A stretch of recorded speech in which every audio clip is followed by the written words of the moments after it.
Exciting. The excavators are finally here. I'm gonna go meet them at the back.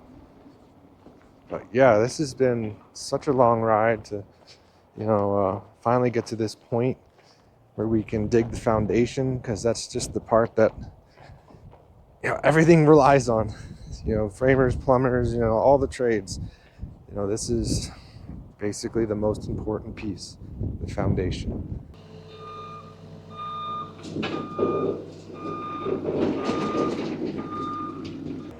Well, there we have it. Ground is officially broken. It's probably going to be a lot of granite, but here we go. It started. Yeah, we stabbed into granite almost right away here. The other side, he's able to go quite a bit deeper. So I knew this was going to be a challenge, but we had no idea what it's going to be like until I start digging.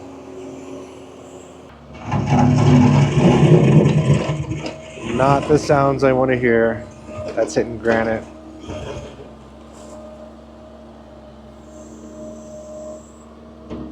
So we're trying to find any spots where there might be some gaps. So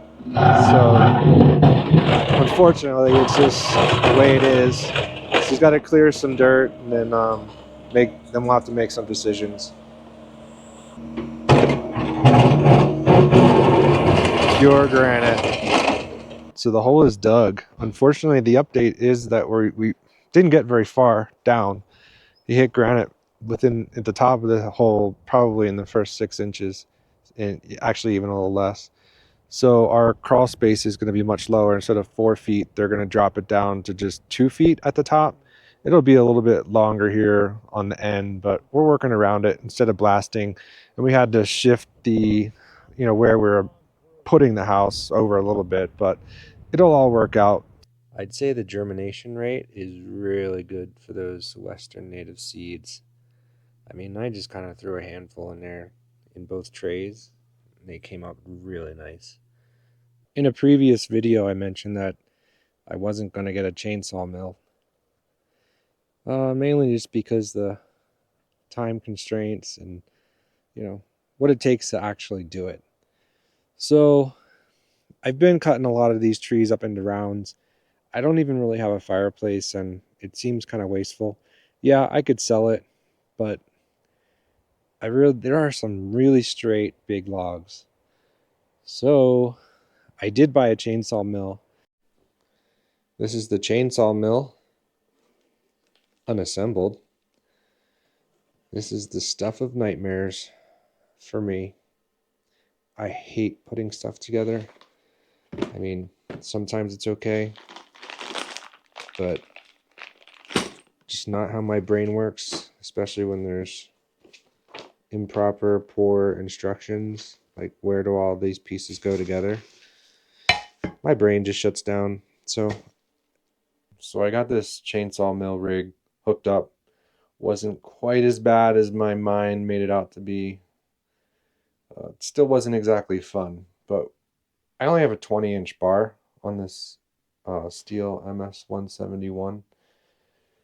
And, if I look at the actual dimensions, like, it really only gives me a 14-inch log that I can do on this. So I don't even know if I have that many that small. I'm going to have to check.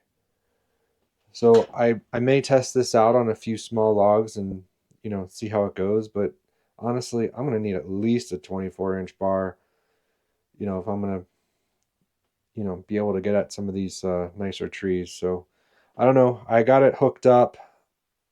I'm not sure if I'm quite ready to give it a try, but seems like it's doable.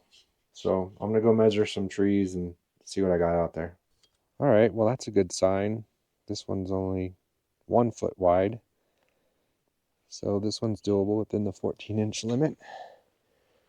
So check the other side. The other side's really a lot wider. That one's the more narrow end.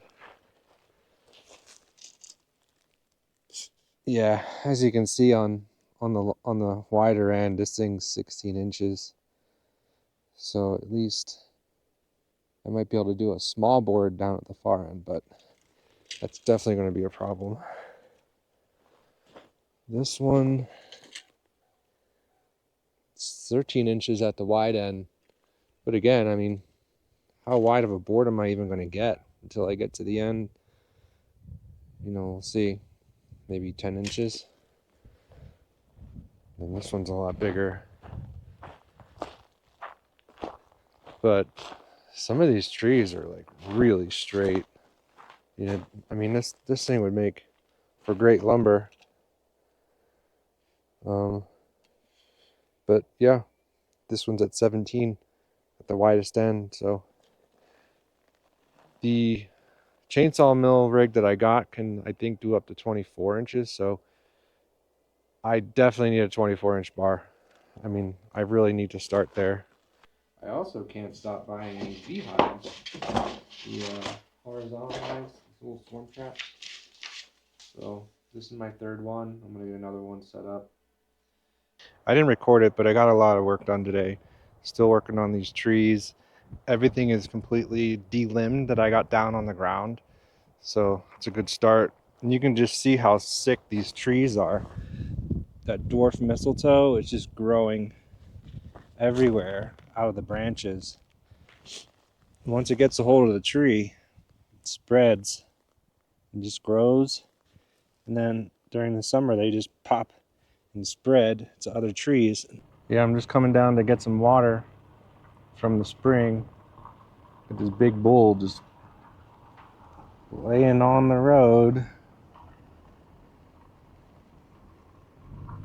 Looks like they're using the stock tank too, so this should be fun getting in here to grab some water.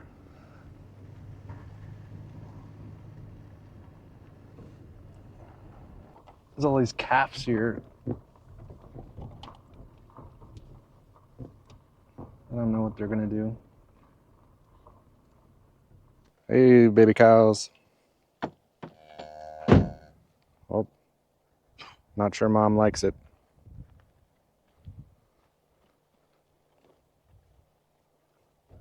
It's all right.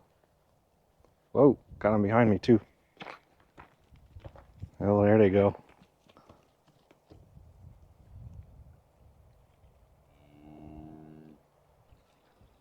Not a bad view while I'm getting water. A little bit of a roadblock.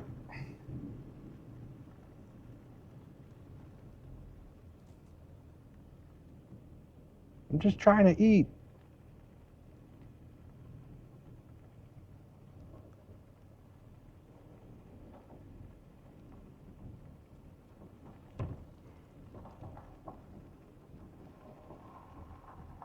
Decided to go on a little field trip today.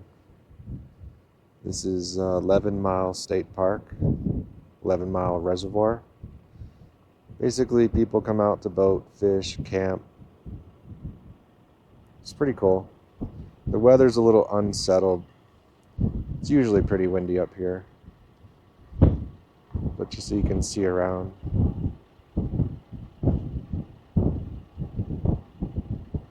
Yeah, my contractor had canceled this week. I don't know, it's pretty frustrating, so decided just to get out. Tired of broken promises and just needed a rest. So here we are. Here's an information panel for 11 Mile State Park. It's a pretty big park, and I'm on the back side. Normally I come in from way on the other side where they have another main entrance on the far side. Sorry about the wind, it's just horrendous out here, but more of the camping happens way on the other side.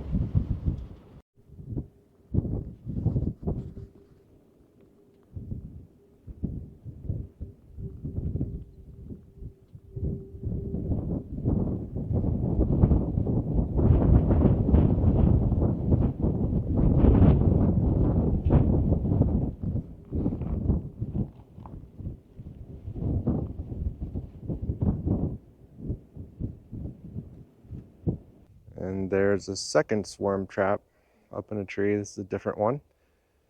It's probably on the southeastern side of my property. So this one's a little bit more visible. And there's a meadow nearby, a little open area. Well, excuse the mess and that I didn't take you along for this one, but I was in a hurry trying to beat daylight. I was able to get a nuke and an observation hive. So I had to hurry up and get this all set up for the bees. I'm going to be bringing them in. I'll show you that. And I have a vinyl tube that goes to the outside. And then there's viewing from both sides. This is kind of detached because this is where I'm going to put the bees in, and then this door opens. I'll show you that later. So I just made a 2x6 frame to hold it up and brace it into the wall. And I'll show you what I did outside. And then outside, this is just my shed.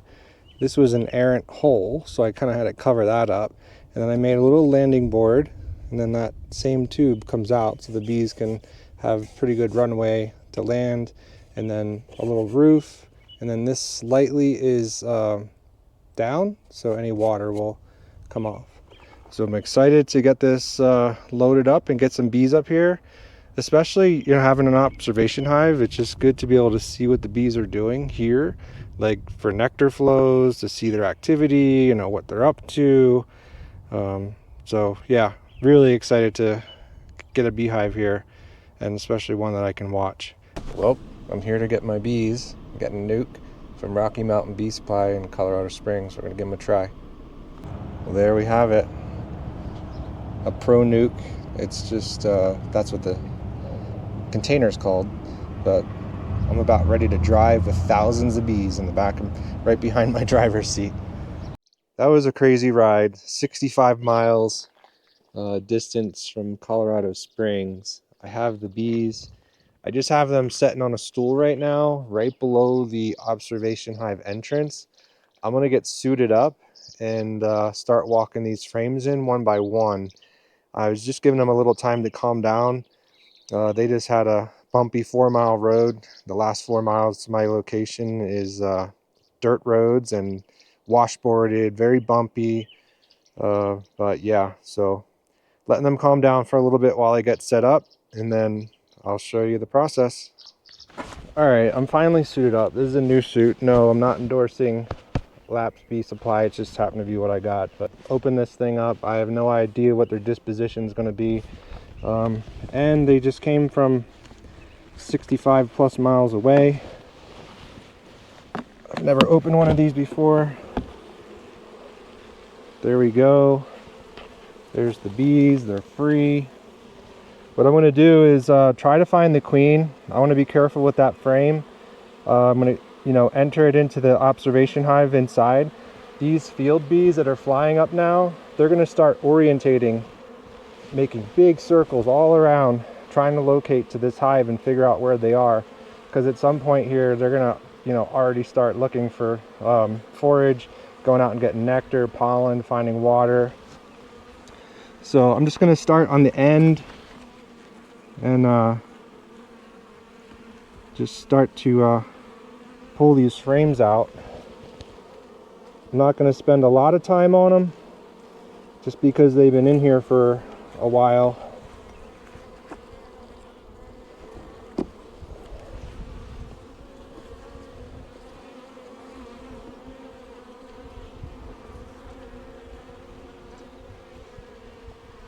So far they seem pretty gentle. I don't know what you can see here, but this frame has a bunch of nectar and pollen on it. Sorry if you're not able to see very well. But yeah, their disposition is very calm, surprisingly. After a long ride like that, and just slowly turn the frame. These are all just workers. I'm gonna take these in and I'll be doing some editing so you don't have to wait through me going back and forth. These nukes have 5 frames. They should have a couple frames of brood, at least a frame and a half, a couple frames of resources, and some growth room.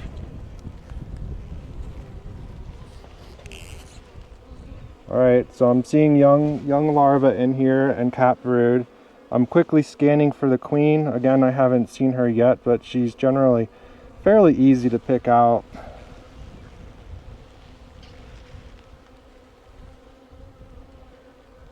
Oh, there's the queen.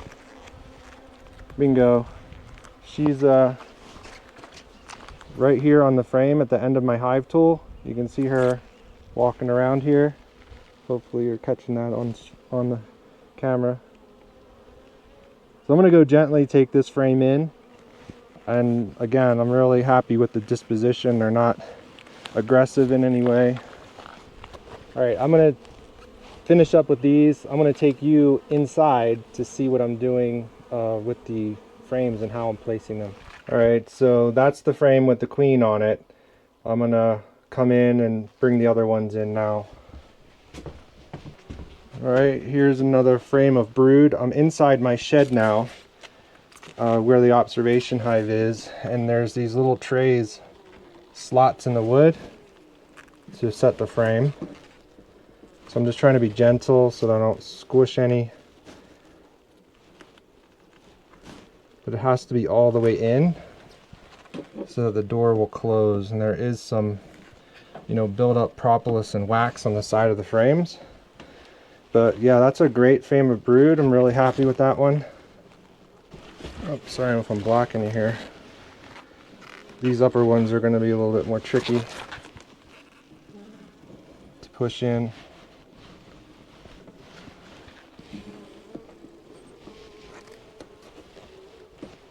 Alright, one more frame to bring in from the nuke, and then we'll be good to go. I'm sorry, I keep forgetting I'm blocking you guys. Alright, that's a frame of resources. There's nectar, and it's just a young frame that's not really built out.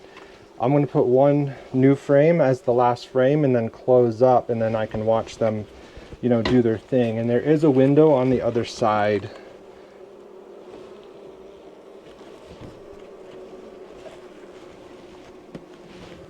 Alright, so I'm going to attempt to close this and lock it up. This should be good.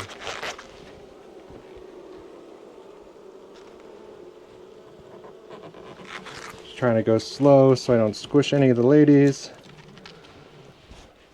Alright, the observation hive is set. The door is locked. Basically all I have is these two little swivel pieces of wood, and then the door opens, then I can watch them.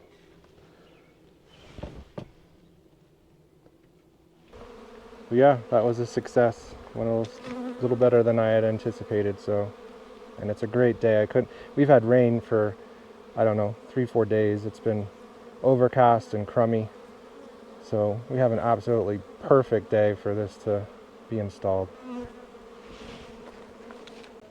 Alright, they found their entrance. They're fanning, letting the other ladies in the area know that they're here, and this is their entrance, and that's where the queen is. So, now they're all set. I'm just going to leave them go and let them do their thing.